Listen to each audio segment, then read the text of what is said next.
Hi friends, இன்னைக்கு நம்ம சேனல்ல நம்ம ஒரு ஈஸி அண்ட் குயிக்கா செய்யக்கூடிய ஒரு லஞ்ச் பாக்ஸ் ரெசிபி தயிர் சாதம் எப்படி செய்யலாம்னு பார்க்கலாம். கூட நம்ம இன்ட்ரெஸ்டிங்கான ஒரு சூப்பரான பொரியல் ரெசிபி தான் பார்க்க போறோம்.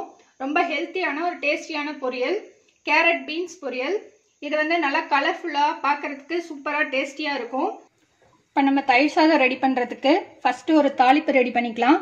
அதுக்கு 1 டேபிள் ஸ்பூன் அளவுக்கு எண்ணெய் ஆட் பண்ணிக்கோங்க. எண்ணெய் சூடாயிடுச்சு, இதுல கடுகு ஆட் பண்ணிக்கலாம். கடுகு பொரியும் போது உளுத்தம்பருப்பு, கடலைப்பருப்பு இது ரெண்டும் கொஞ்சம் ப்ரௌன் ஆகிற வரைக்கும் நம்ம ஃப்ரை பண்ணிக்கலாம். இது நல்லா ஃப்ரை ஆயிடுச்சு. இது கூட நம்ம கருவேப்பிலை ஆட் பண்ணிக்கலாம். பச்சை மிளகாய் 2 பச்சை மிளகாய் கீறி வச்சிருக்கேன், அதை ஆட் பண்ணிக்கலாம். இஞ்சி ஒரு சின்ன துண்டு இஞ்சியை இந்த மாதிரி நசுக்கி வச்சிருக்கோம், அதை ஆட் பண்ணிக்கலாம். கூடவே ஒரு 10 சின்ன வெங்காயம் இந்த மாதிரி வெட்டி வச்சிருக்கோம், அதையும் ஆட் பண்ணிக்கலாம். இந்த வெங்காயம் நல்லா ஃப்ரை ஆகி வர வரைக்கும் நம்ம நல்லா வதக்கிக்கலாம். இப்போ இந்த வெங்காயம் வதங்கிட்டு இருக்கிற டைமில் நம்ம உப்பு இந்த டிஷ்க்கு தேவையான அளவுக்கு உப்பு ஆட் பண்ணிக்கலாம். இது நல்லா வதங்கிடுச்சு. இப்போ ஸ்டவ்வை ஆஃப் பண்ணிவிட்டு ஒரு 5 மினிட்ஸ் அப்படியே விட்டுருங்க, நல்லா கூல் ஆகட்டும். நம்ம இந்த தாளிப்பை இந்த சாதத்தில் ஆட் பண்ணிக்கலாம். சாதம் நான் ஏற்கனவே வடித்து வச்சுருக்கேன். ஆட் பண்ணிட்டு இது நல்லா மிக்ஸ் பண்ணிக்கோங்க. ஃபஸ்ட்டு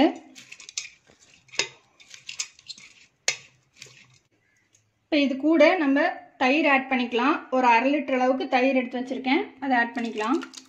ஆட் பண்ணிட்டு நல்லா மிக்ஸ் பண்ணிக்கோங்க. இந்த ரைஸோட நல்லா மிக்ஸ் ஆகணும் இந்த தயிர்.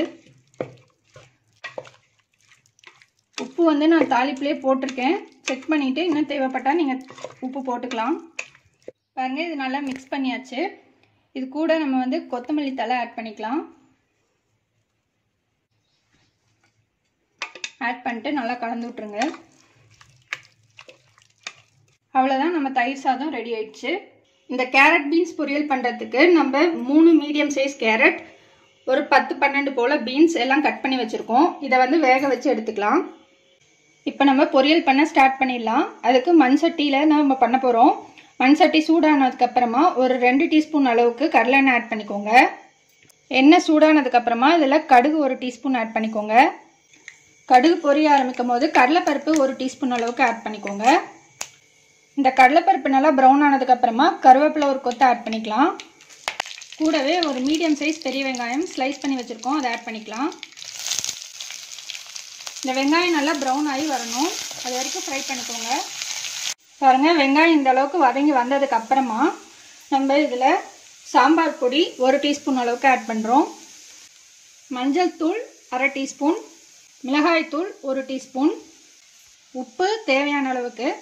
இதெல்லாமே ஆட் பண்ணதுக்கப்புறமா நல்லா ஒரு மிக்ஸ் பண்ணிக்கோங்க. நல்லா இந்த மசாலெலாம் இந்த வெங்காயத்தோடு சேர்ந்து நல்லா மிக்ஸ் ஆகி வந்ததுக்கு அப்புறமா இதில் நம்ம வேக வச்ச கேரட்டும் பீன்ஸும் ஆட் பண்ணிக்கலாம். இப்போ இந்த கேரட்டும் பீன்ஸும் இந்த மசாலோடு சேர்ந்து நல்லா மிக்ஸ் ஆகிற மாதிரி நல்லா மிக்ஸ் பண்ணி விட்டுருங்க. இது கூடவே தேங்காய் ஒரு 3 டேபிள் ஸ்பூன் அளவுக்கு தேங்காய், அதையும் ஆட் பண்ணி நல்லா மிக்ஸ் பண்ணிக்கோங்க. பாருங்கள், பார்க்கவே எவ்வளோ கலர்ஃபுல்லாக சூப்பராக வந்திருக்கு. இது ரொம்ப ஹெல்த்தியாகவும் இருக்கும், ரொம்ப டேஸ்டியான ஒரு பொரியலும் கூட. அவ்வளோதான், நம்ம கேரட் பீன்ஸ் பொரியல் ரெடி ஆயிடுச்சு. பாருங்கள், நம்ம தயிர் சாதம் சூப்பராக ரெடி ஆயிடுச்சு. அவ்வளோதான், பாருங்க, சிம்பிளான ஒரு டேஸ்டியான பொரியல், கேரட் பீன்ஸ் பொரியல் ரெடி ஆயிடுச்சு. இது தயிர் சாதம் காம்பினேஷன் சூப்பராக இருக்கும்.